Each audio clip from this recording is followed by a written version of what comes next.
Assalamualaikum warahmatullahi wabarakatuh. Perkenalkan, nama saya Elo Mufarida. Di sini saya akan menjelaskan tentang sistematika penulisan karya ilmiah. Mari kita simak video berikut ini. Semoga videonya bermanfaat. Bagi teman-teman yang masih sekolah atau masih kuliah yang berkecimpung di dalam bidang ilmiah, pastinya sudah tidak asing lagi dengan teks karya tulis ilmiah.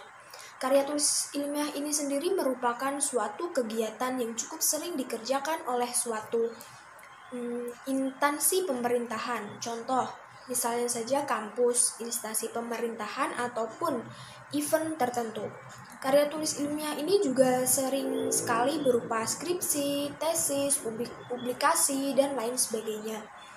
Karya tulis ilmiah sendiri, jika menurut Pateda pada tahun 1993 mengungkapkan jika karya tulis ilmiah merupakan hasil pemikiran ilmiah tentang disiplin ilmu tertentu yang tersusun dengan cara sistematis, logis, benar, utuh, hingga bertanggung jawab, serta menggunakan bahasa yang tepat. Maka dapat disimpulkan jika karya tulis ilmiah merupakan hasil dari pemikiran ilmiah yang asalnya bersumber dari berbagai bidang serta ilmu tertentu. Karya tulis ilmiah ini juga harus disertai dengan fakta, data yang tersusun dengan cara yang sistematis, utuh, logis, serta bertanggung jawab. Baik, di sini saya akan menjelaskan tentang sistematika penulisan karya tulis ilmiah. Yang pertama, ada judul, disertai pernyataan mengenai maksud penulisan KTI, karya tulis ilmiah. Judul dirumuskan dalam satu kalimat yang ringkas, komunikatif, dan afirmatif. Judul harus mencerminkan konsisten dengan ruang lingkup penelitian, tujuan penelitian, subjek penelitian, dan metode penelitian. Terus yang kedua, ada nama dan kedudukan tim pembimbing. Yang ketiga, ada pernyataan tentang keaslian KTI. Pernyataan ini menegaskan bahwa karya tulis adalah benar-benar karya siswa atau mahasiswa yang bersangkutan, bukan jiplakan.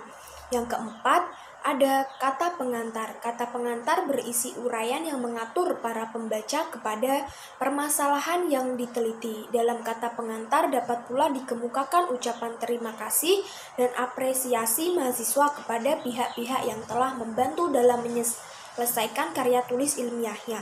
Ucapan terima kasih disampaikan secara singkat dan sebaiknya tidak merupakan bagian terpisah. Yang kelima, ada abstrak. Abstrak merupakan uraian singkat tetapi lengkap yang dimulai dengan judul, permasalahan, pendekatan terhadap masalah, landasan teoritik yang digunakan, hasil temuan, dan rekomendasi. Abstrak ini cukup satu halaman diketik satu spasi. Untuk tesis dan disertasi, abstrak ditulis dalam dua bahasa, yaitu bahasa Indonesia dan bahasa Inggris, dan ditempatkan sesudah halaman persetujuan pembimbing. Selanjutnya yaitu ada daftar isi. Yang keenam yaitu daftar isi. Daftar isi merupakan penyajian sistematika isi secara lebih rinci dari skripsi, tesis, atau disertasi. Daftar isi berfungsi untuk mempermudah para pembaca mencari judul atau subjudul isi yang ingin dibacanya. Oleh karena itu, judul dan subjudul yang ditulis dalam daftar isi harus langsung ditunjukkan nomor halamannya. Nomor-nomor untuk awal sebelum bab 1 digunakan angka Romawi kecil. Misalnya seperti ini. Sedangkan dari halaman bab 1 sampai dengan halaman terakhir digunakan angka seperti ini. Yang ketujuh, ada daftar tabel.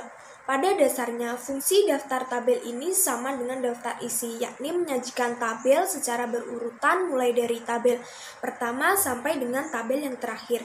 Secara berurutan, daftar tabel ini menyatakan nomor urut tabel dengan dua angka Hindu-Arab, yang masing-masing menyatakan nomor urut tabel dan urutan bab. Selanjutnya ada yang kedelapan, ada daftar gambar. Daftar gambar berfungsi untuk menyajikan gambar secara berurutan dengan masing-masing disebutkan nomor urut gambar dengan menggunakan 2 angka huruf Hindu-Arab seperti pada daftar tabel. Judul gambar ditulis dengan huruf besar untuk setiap huruf awal dari setiap kata. Seperti halnya penulisan judul tabel, setiap judul gambar disertai nomor urut halaman tempat gambar terletak. Yang kesembilan ada daftar lampiran. Daftar lampiran ini mempunyai fungsi yang sama dengan daftar-daftar yang lain, yakni menyajikan lampiran secara berurutan. Dalam daftar lampiran disajikan nomor urut lampiran dengan 1 angka Hindu-Arab, nama lampiran, dan nomor halaman tempat masing-masing di mana lampiran terletak. Dan ke-10 ada bab 1 pendahuluan. Bab 1 pendahuluan berisi latar belakang masalah. Yang kedua ada rumusan masalah. Yang ketiga ada tujuan penelitian atau studi.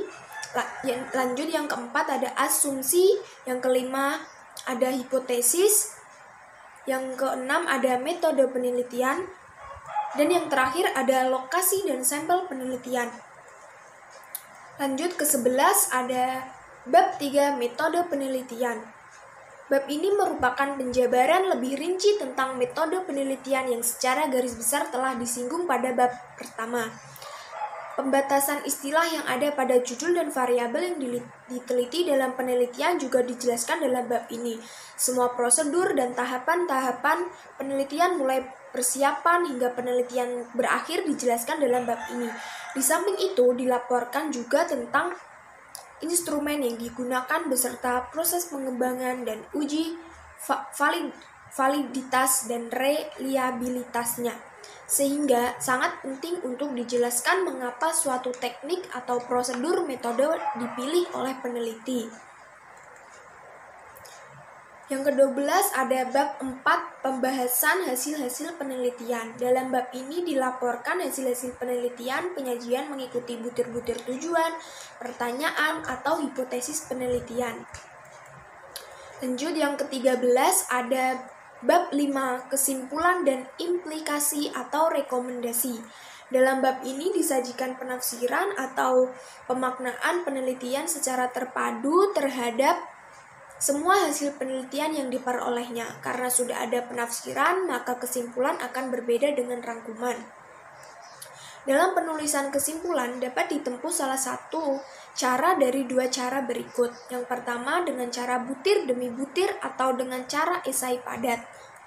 Yang terakhir ada daftar pustaka.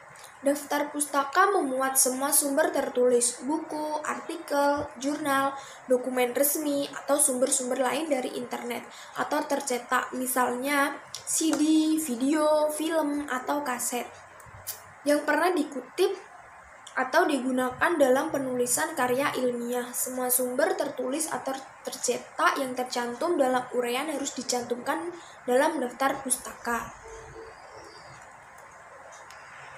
Baik, dari penjelasan saya tadi, kita dapat mengambil kesimpulan.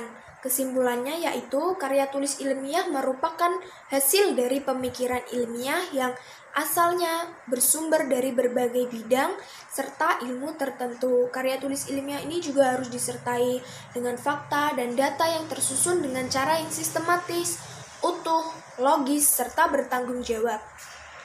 Nah, itulah penjelasan saya mengenai sistematika penulisan karya ilmiah. Semoga video penjelasan tadi bermanfaat untuk kita semua. Dan bila saya ada kesalahan, mohon maaf. Saya akhiri. Wassalamualaikum warahmatullahi wabarakatuh.